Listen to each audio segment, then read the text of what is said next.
I am a British working farmer. I'm going to show you how supermarkets can make foreign meat look completely British. This isn't guesswork and this isn't my opinion, this is fact. This is how labelling works in the UK.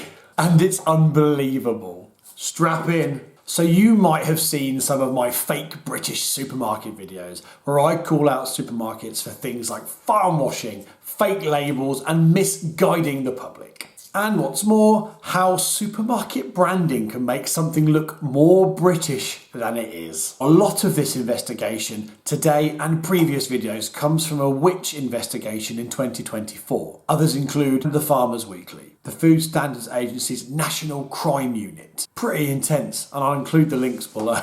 So today, I'm not just having a rant, maybe a little rant. I'm going to give you some simple rules on how you can spot fake meat, fake British meat being peddled as British in supermarkets. How you can go in and make the right choice and not be duped by these criminals. Bold words, but a lot of the time, when you look into it in any depth, the only words I can come up with is criminal. 3 rules to spot fake British meat. So labelling rules can change at any time depending on when you're watching this video. So if you're not too sure, check the accuracy by going to food.gov.uk for up-to-date legislation. These 3 principles will still help you cut through all of that noise. Rule number 1, never rely on packed in the UK. Under UK laws, meats can be brought into this country, sliced, diced in any format and packed in the UK and then labelled as such. The animal itself could have been born, raised, bred, whatever word you like to use, anywhere else in the world, not to our British standards. If small independent businesses did this, they would be picked up, thrown out of business and in deep, deep trouble. What you really want to see to combat this problem is born, reared, slaughtered and packed in the UK labels. Or Origin UK, which counterbalances the argument where all of these things are taken care of as standard under that one line. So rule number 1, packed in the UK does not mean British. Always look for where the animal was born, raised and slaughtered. That will give you much more of a clue as to where it's from. Rule number 2, and I'm sorry to say, cosy farm looking pictures. They are not a guarantee of British. Now, it's legal to pack things this way, but the investigation by Witch and my farm washing video have shown that shoppers are being deliberately misled by supermarkets using this tactic to peddle meats that aren't from this country onto the consumer who thinks they are British. Which found out that a lot of consumers felt they were buying quality farm produce from a UK farm and doing their bit to support British farms. That's the worst part of it. These people going out there shopping want to support farms and are unable to because supermarkets are conning us. The real truth is in a bit of text on the back of the product. So pick up the meat, read it, turn it over, and then check the details on the back of the packet.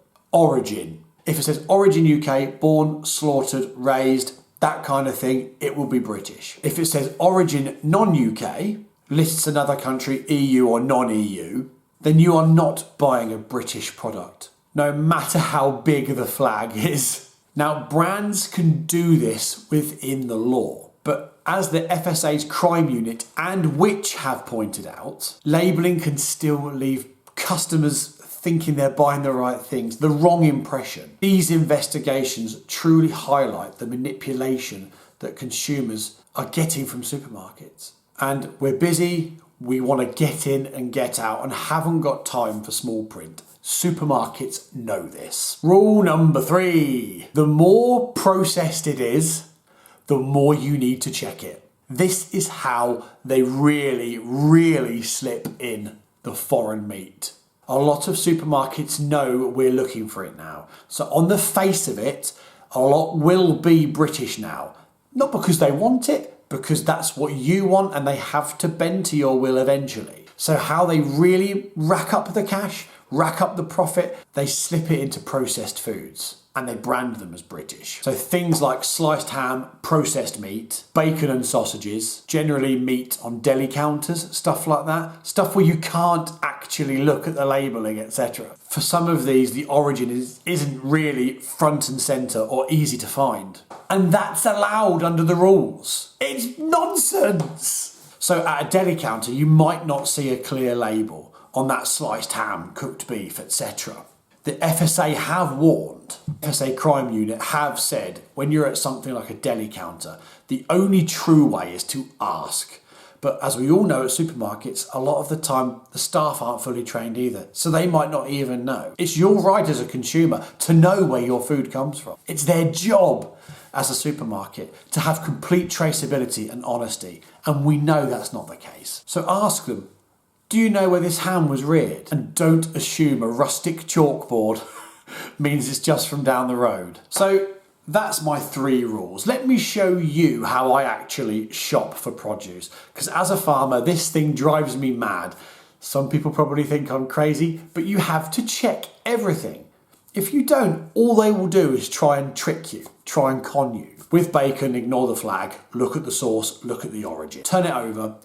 It only takes a second and have a good look. Because in fact, once you start to build these relationships with your food, it starts to become habit, it gets easier, and you learn more all the time, and you've got less chance of the supermarkets winning this con battle. If it says non-UK, put it back. Origin, born, raised, reared, slaughtered in the UK. These are ways that you can know you're doing your bit to support British produce. Farmers aren't entitled to this. You deserve to be getting the quality you're paying for.